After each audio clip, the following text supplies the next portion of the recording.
The human body runs on food. Once, food shortage was the major concern. After the Second World War, technological advances in food production led to a new era that was characterized by an overabundance of inexpensive food and relatively little physical activity. In the decades that followed, other sociocultural shifts continued to contribute to the changing way we ate. Women who had previously controlled most of the average family's food preparation now entered the workforce in significant numbers, and the processed food industry began to capitalize on our need for fast, convenient food. This meant that fewer meals were being cooked at home, and since convenience foods were generally higher in calories than home-cooked meals, the average person's caloric intake increased dramatically. Academics studying the intersection of food and health, like Michael Pollan, have written extensively about the implications of this cultural shift on the way we eat today. To the extent we outsource our food, first we eat less healthy food, more salt, fat, and sugar, but we also eat more food because processed food is often designed as snack food and marketed to us as a way to eat continually through the day.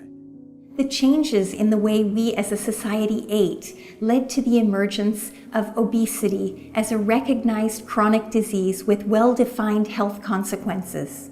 And medical recommendations were made to try and address this growing health crisis. In the second half of the 20th century, a lot of attention was focused on reducing saturated fat and total fat in our diets. And the processed food industry responded by giving us what we wanted. But they still had a vested interest in selling their products, so they found other ways to make the reduced fat products taste good.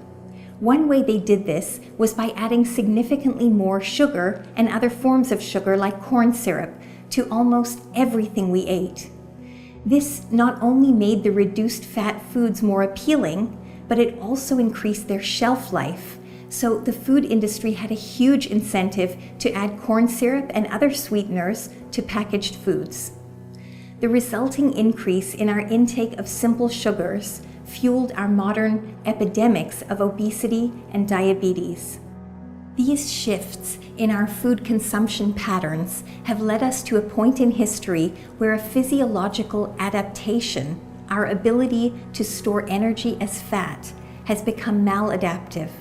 The balance between food availability and energy expenditure has been disrupted, and it's left us with an exponential increase in the incidence of obesity over the past 60 years, an epidemic that the World Health Organization has labeled a worldwide public health crisis.